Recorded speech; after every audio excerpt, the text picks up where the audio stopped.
Greetings everyone, my name is Raghav Sood. I'm a research associate at Search-Based Planning Laboratory at Carnegie Mellon. Today I'm presenting my research on learning to use adaptive motion primitives in search-based motion planning for navigation. This work was co-authored by my colleague Shivam Vats and Maxim Likashev, our mentor. I would like to introduce this work with a short introduction on motion primitives.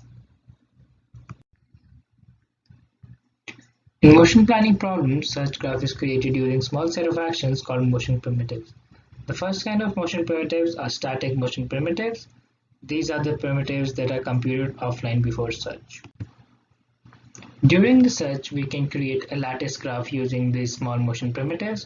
As we can see here in this example, we have primitives regarding forward step, a left step, and a right step. We can create the whole graph using these static motion primitives, and for finding paths, we can just run some search algorithm over this graph. Here in this example, you can see the path from this state A to state B can be shown as this green path in this graph. Second type of motion primitives are adaptive motion primitives, which are generated online during the search. For example, we can run a numerical algorithm or some sort of a controller that just tries to connect this A state to this B state using a curve. Some of the properties of two kinds of motion primitives are as follows. Static motion primitives are usually inexpensive to compute. They represent small motions and they are easy to use within search-based problems. Adaptive motion primitives, on the other hand, have potential to accelerate the search, and they are usually more useful when they represent large motions. That brings us to motivation behind this research. The major motivation behind this work is trying to reduce computational bottlenecks associated with adaptive motion primitives. As already stated, adaptive motion primitives usually are generated by running an analytical or a numerical solver. Therefore, they're expensive to generate and they're expensive to validate during the search. For example, let us consider a motion planning problem in navigation where we can use both static and dynamic motion primitives. In such an environment which has a lot of clutter, there are very few chances of connecting two states by using adaptive motion primitives, and therefore if we try using such kinds of primitives in each expansion of the search, we will be wasting a lot of time in generating and validating those primitives, and that will in turn make our search to run slower. Now, let's discuss the standard approach used by some previous works with regard to the use of adaptive motion primitives. While creating the lattice graph, the standard approach fixes a radius around the goal state and only uses adaptive motion primitives when the state to be expanded is within that radius. So in this example, if we're using the standard approach, we will only be using adaptive motion primitives if we are extending a state which is within this radius. So suppose you can use adaptive motion primitive to join this state to the goal state. But we observe that the environment is fairly empty here, so therefore we could have extended an adaptive motion primitives from any state in the environment and you could have just reached the goal. Now let's try to complicate things a little bit and try adding obstacles to this kind of scenario. Once we have added the obstacles, we see that the first two primitives that we had as adaptive motion primitives are now invalid. So this leads to the idea that the decision regarding the call to the adaptive motion primitives should rather be inspired from what is the surroundings of the robot and what is the structure in the surroundings of the robots, and an approximation such as a circle within some radius of the goal state of the robot is not a good enough approximation of the boundary. Now this brings us to the technical contributions of our research. Our research has two major technical contributions. We present adaptive motion primitive network, a deep neural network to predict validity of an adaptive motion primitive and its use within a search-based planning algorithm. We also present an algorithm that takes advantage of batch parallelization in neural networks to further speed up the search. Now coming to implementation aspects of our algorithm, let us first discuss the adaptive motion primitive network. The input to the adaptive motion primitive network are divided into two paths. The first one represents the local obstacle information. For this, we use a 360-degree 2D LiDAR scan of our environment. The second part of the input incorporates pose of the goal with respect to the current state of the robot. For this, we use the pose in polar coordinates. We generate these two inputs and we put them through a feed-forward neural network that predicts the validity of a primitive from the current state. The next step in the algorithm is training the adaptive motion primitive network. During the training of adaptive motion primitive network, we have three major objectives. We want the network to have good overall accuracy. We want to minimize inference times because we want to make validation of the adaptive motion primitives as fast as possible. Also, we want to minimize false negatives because they hurt us the most and can lead us to rejection of some good valid primitives that would have ended the search. Keeping all these objectives in mind, we create a dataset with 200,000 data points. We put a limitation on the size of network to minimize inference times. Also, we use a weighted binary cross entropy loss during training to minimize false negatives. So with all these considerations, this is the final network we come up with. The network has an input layer that takes ray tracing data for the LiDAR scan, the polar pose of the goal of the robot. The network has two hidden layers and then one neuron in the output layer that predicts the validity of the primitive.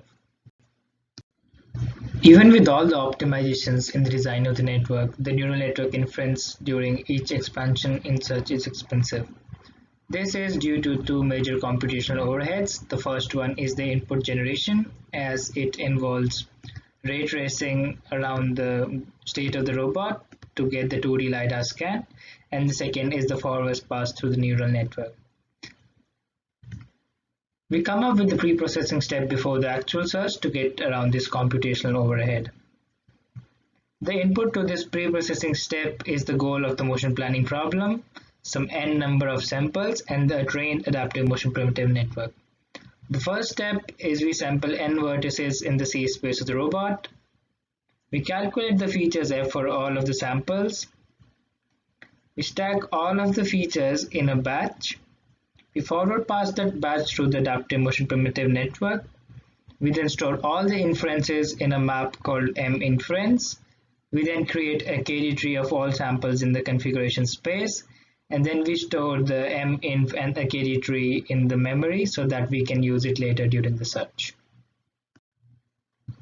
Now let us see how do we validate a primitive during search using the output from the pre-processing step. The input to the primitive validation is the KD tree, the current state of the robot from which we want to extend an adaptive motion primitive to the goal, and the sample validity map that we created in the pre-processing step.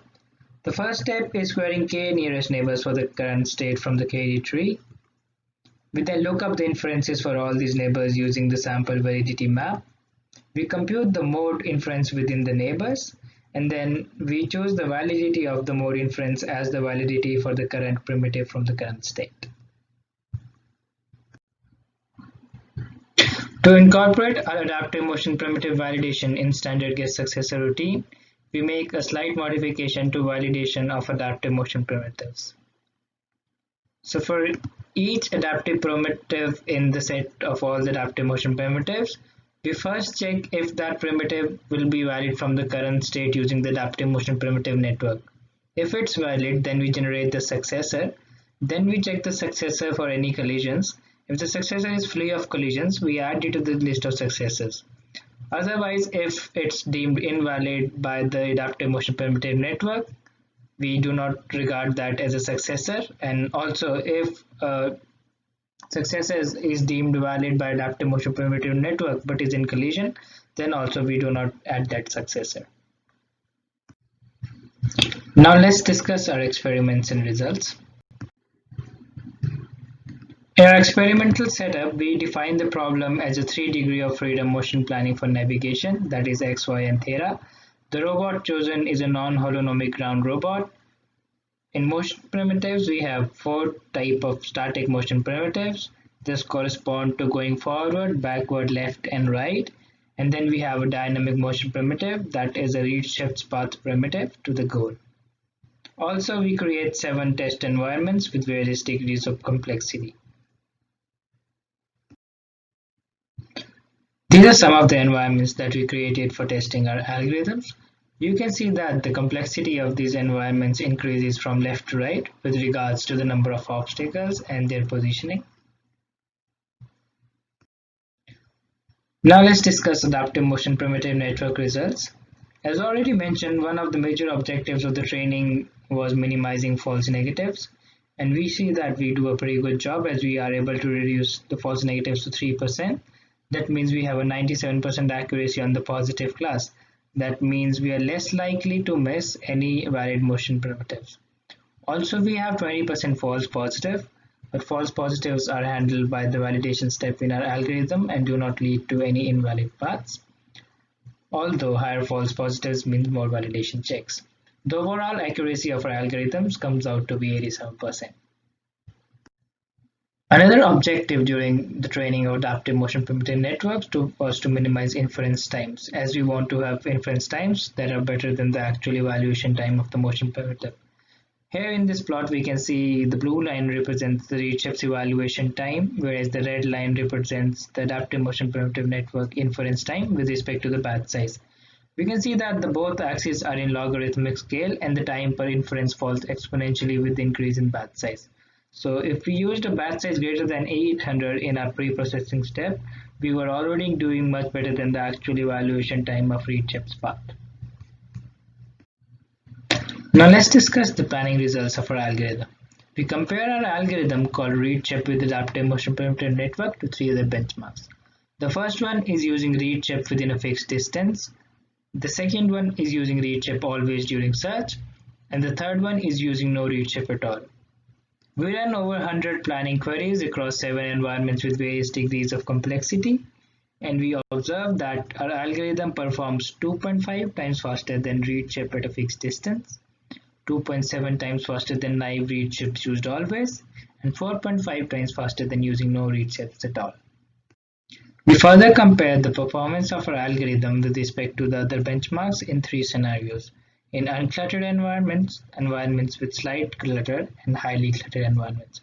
We can see in the uncluttered environments, our algorithm performs similar to using ReadShifts always, because in uncluttered environments we have high chances of extending the adaptive motion primitives from arbitrary far distances. As you slightly increase the clutter, we see that the motion primitives from arbitrary far distances are no longer valid, and therefore our algorithm intelligently chooses when or when not to call them and performs much better. The trend continues in the environments with high clutter. The future work regarding this research can be divided into 2 major categories. One is its use in other motion planning domains. A similar approach can be extended to domains with expensive adaptive motion primitive evaluation. The other avenue can be using such a similar approach in sampling-based planners like RRT and PRM to evaluate the feasibility of hedges while growing the trees. That was all from my side. Thank you.